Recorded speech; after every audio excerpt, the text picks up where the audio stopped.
नमस्कार, मैं हूं नरेंद्र तिवारी और आप देख रहे हैं जन पहल न्यूज़। आज शिक्षक दिवस है। शिक्षा किसी से भी प्राप्त की जा सकती है और शिक्षा किसी को भी दी जा सकती है। निश्चित रूप से शिक्षा से इंसान बनते हैं और शिक्षा से इंसान बिगड़ते हैं, क्योंकि कहा जाता है कि जैसी शिक्षा आपको मिलेगी वैसे ही आप बन निकलेंगे। पुरानी शिक्षा व्यवस्था में और आज की शिक्षा व्यवस्था में काफ़ी बदलाव हुए हैं, काफ़ी परिवर्तन आए हैं। इन्हीं को लेके आज हम आपको मिलवाने जा रहे हैं एक ऐसे शिक्षक से जिन्होंने शासकीय सेवा में रहते हुए तो अपना शिक्षकी दायित्व निभाया ही है, सेवानिवृत्त होने के बाद भी शिक्षा के काम को उन्होंने सतत रूप से जारी रखा है और आज भी वो निःशुल्क रूप से एक छोटे से गांव में शिक्षा का दान कर रहे हैं। तो आइए मिलते हैं हमारे साथ घनश्याम योगी जी से।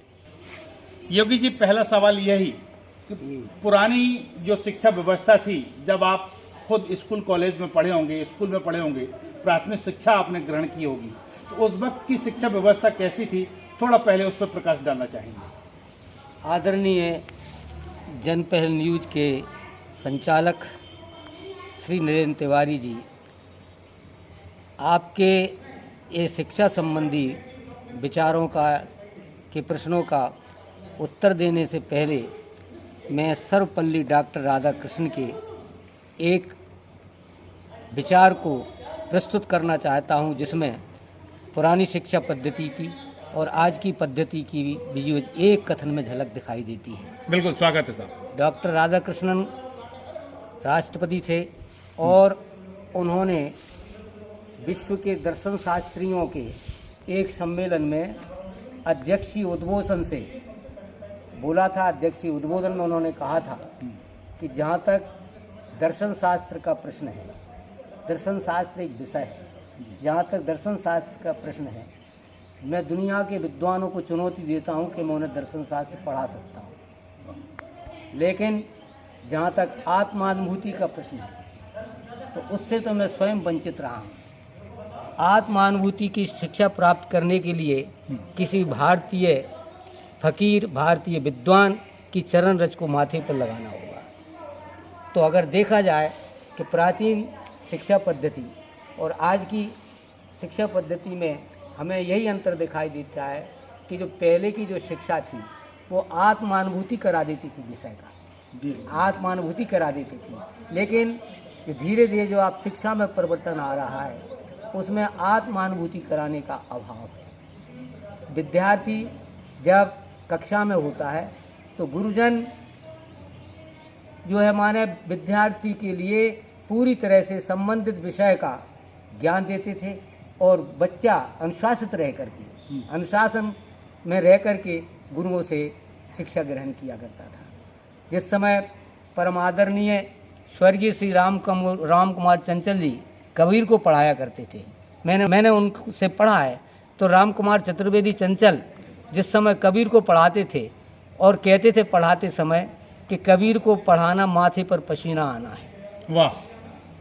कबीर को पढ़ाना माथे पर पसीना आना है।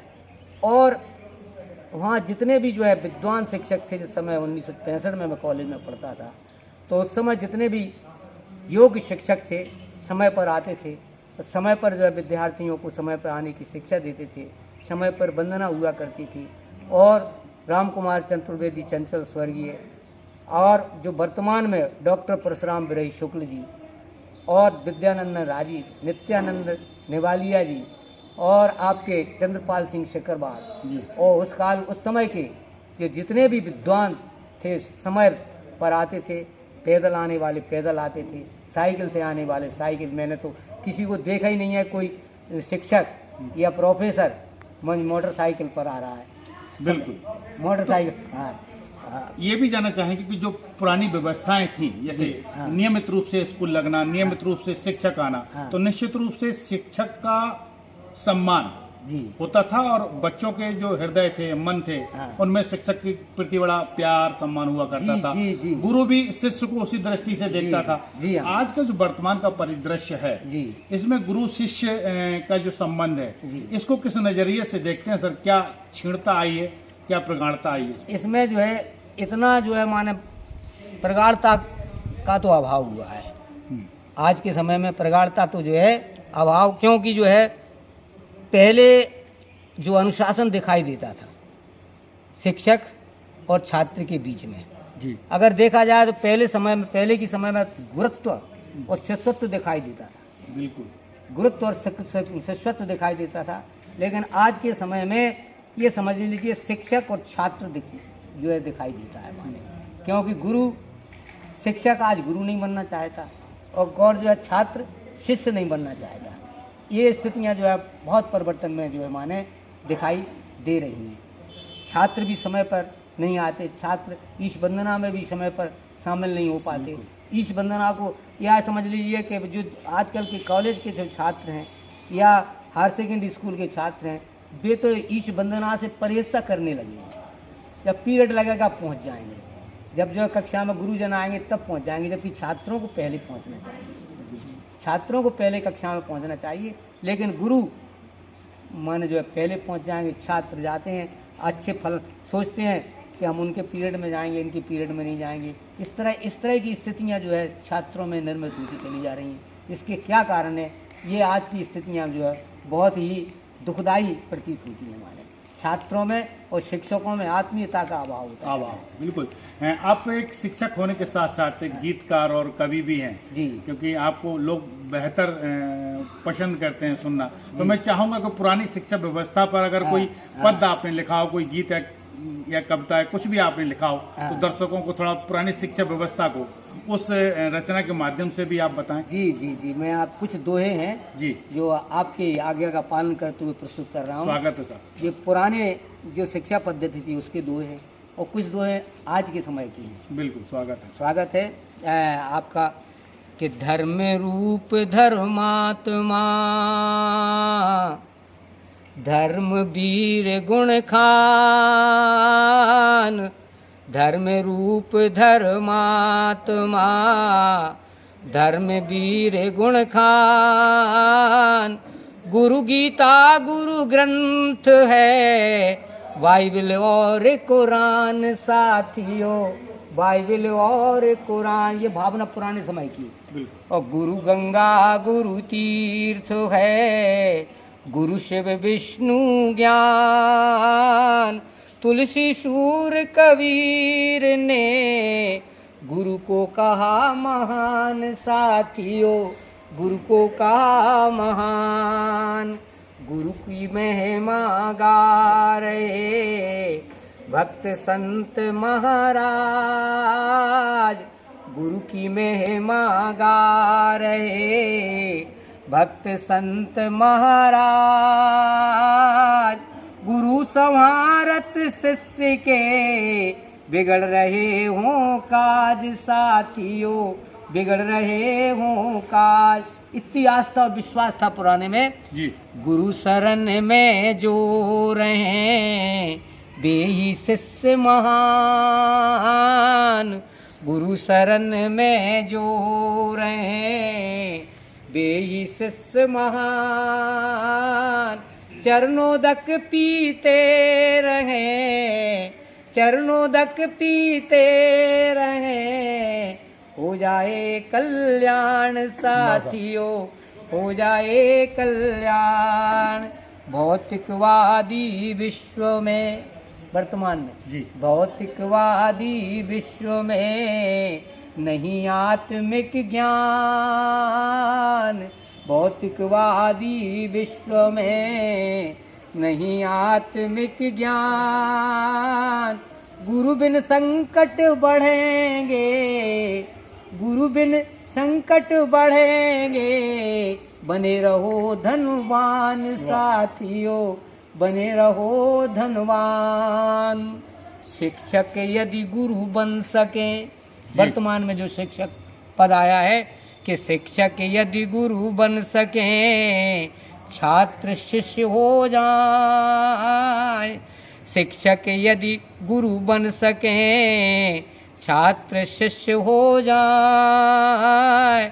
घट भीतर अंधियार के, घट भीतर अंधियार के, सब पर्दे फट जाएं साथियों, सब पर्दे फट जाएं। अब नई जो स्थिति हो रही है, गुरु से शिक्षक हो गया। अब शिक्षक की क्या स्थिति है वर्तमान में?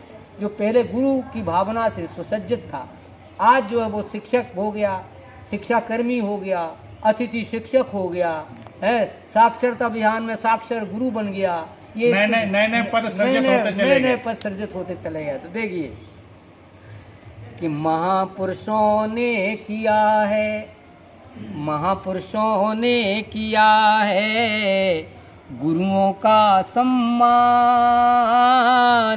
महापुरुषों ने किया है गुरुओं का सम्मान। राधा कृष्णन कर गए, राधा कृष्णन कर गए जन्म दिवस का दान साथियों, जन्म दिवस का दान। उन्होंने कहा मेरे जन्मदिन को शिक्षक दिवस के रूप में जो है मनाया जाए। उन्हें अपना जन्मदिन शिक्षकों के लिए समर्पित कर दिया। मना रहे हर साल दिन, भूल रहे हैं ज्ञान। मना रहे हर साल दिन, भूल रहे हैं ज्ञान।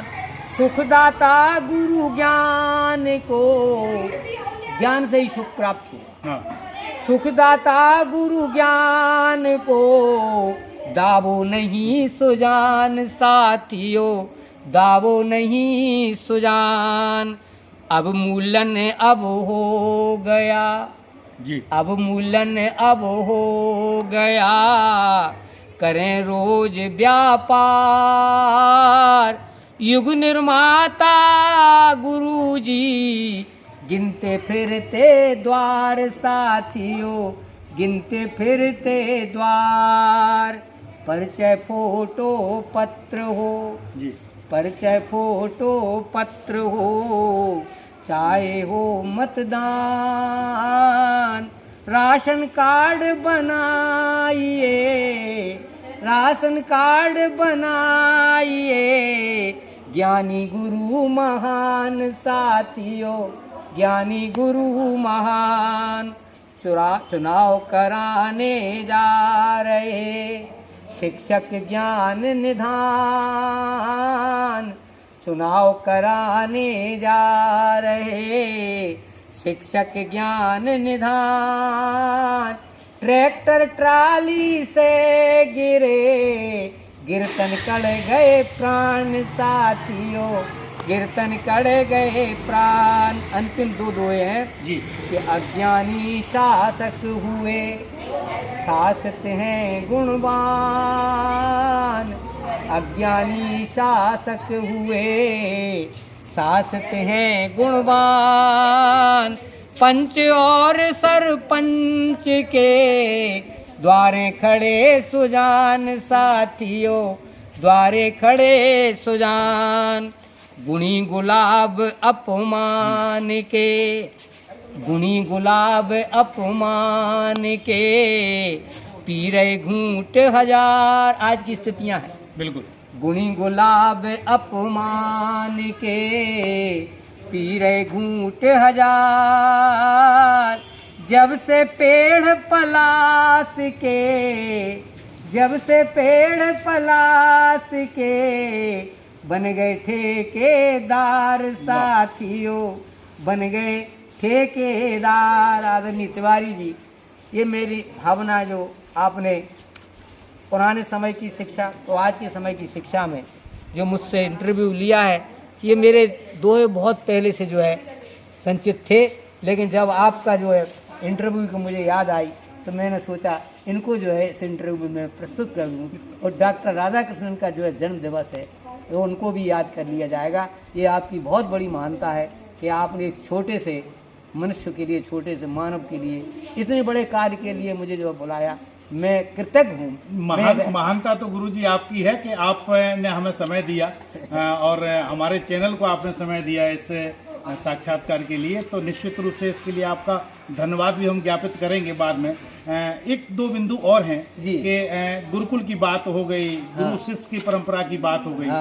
वर्तमान की जो पद्धतियां हैं, पहले की जो पढ़ाने की पद्धति थी और आज की जो पढ़ाने की पद्धति है, क्यों ना कहीं शिक्षा का व्यवसायीकरण तो हुआ है पहले से, पक्के में व्यवसायीकरण हो गया, पद्धति भी बदली है। तो वो पद्धतियों को लेके क्या कहेंगे कि आजकल डिजिटल जमाना है। हाँ जी, पहले समय में ये शिक्षा पद्धतियाँ थी लर्निंग बाय डूइंग जी, माने किसी भी विषय को करके सिखाना। जैसे ये गुलाब है, यहाँ कनेर लगी हुई है, तमाम प्रकार के फूल लगे हुए हैं। यदि बच्चे को कृषि शास्त्र का ज्ञान है तो शिक्षक जो प्रैक्टिकली छात्र से कहा करते थे, यदि उसे विभिन्न फूलों का ज्ञान हो गया है या विभिन्न फसलों का ज्ञान हो गया है, तो पहले जो है ये स्थितियाँ थीं कि जाओ गुलाब का फूल तोड़ो। यदि बच्चे को कृषि शास्त्र का ज्ञान है तो वो अब गुलाब का ही फूल तोड़ के लाएगा। यदि वो कनेर का फूल तोड़ करके लाएगा तो माने समझ लीजिए वो असफल है परीक्षा में। यदि गुलाब तोड़ करके लाता है तो जो है परीक्षा में सफल है। तो पहले समय में और आज तो ये स्थितियाँ है, मोबाइल का ज़माना है, बिल्कुल डिजिटल का ज़माना है। मोबाइल पर शिक्षक जो है मोबाइल पर शिक्षा, मोबाइल के माध्यम से शिक्षा दी जाने लगी है। और तमाम प्रकार के जो हमारे कोचिंग चल गए हैं, जिस कोचिंग में हजारों छात्र एक साथ बैठते हैं, माइक के माध्यम से जो है शिक्षा दी जा रही है। और पूरी तरह से जो विद्यार्थी उसमें बैठे हैं वो इस दृष्टि से पढ़ रहे हैं कि आत्मज्ञान प्राप्त हो अथवा न हो, लेकिन हमको व्यवसायी ज्ञान प्राप्त होना चाहिए, हमको नौकरी मिल जाए। नौकरी प्रधान शिक्षा हो गई आज ये जो नौकरी प्रधान जो शिक्षा है वो जो डिजिटल माध्यम से या मोबाइल के माध्यम से बड़े बड़े हॉलों में माइक के माध्यम से जो है दी जाने लगी है। और घंटों तक एक साथ हजारों विद्यार्थी बैठ करके पढ़ते हैं, उसे अच्छा समझा जाने लगा है। अब पता नहीं है आगे ज़माने क्या स्थिति बनेगी, ये कुछ कहा नहीं जा सकता। इसके आगे का मुझे ज़्यादा ज्ञान नहीं है। तो बिल्कुल आपने जो पुरानी शिक्षा पद्धति और नई शिक्षा पद्धति पे प्रकाश डाला है, निश्चित रूप से जन पहल के दर्शकों के लिए ये उपयोगी होगा। और साथ ही हम आपका धन्यवाद भी अदा करना चाहेंगे। तो ये थे हमारे साथ घनश्याम दास योगी, जो कि एक शिक्षक होने के साथ साथ साहित्यकार भी हैं, लेखक भी हैं, कवि भी हैं। और इनके गीत तो सुन के ये लगता है कि शायद इन गीतों का सिलसिला कभी ख़त्म ना हो। निश्चित रूप से आगे भी हम योगी जी को सुनते रहेंगे। इस कार्यक्रम में इतना ही। दीजिए इजाज़त। कैमरा सहयोगी संजीव साहू के साथ नरेंद्र तिवारी, जन पहल न्यूज, कर रहा हूँ।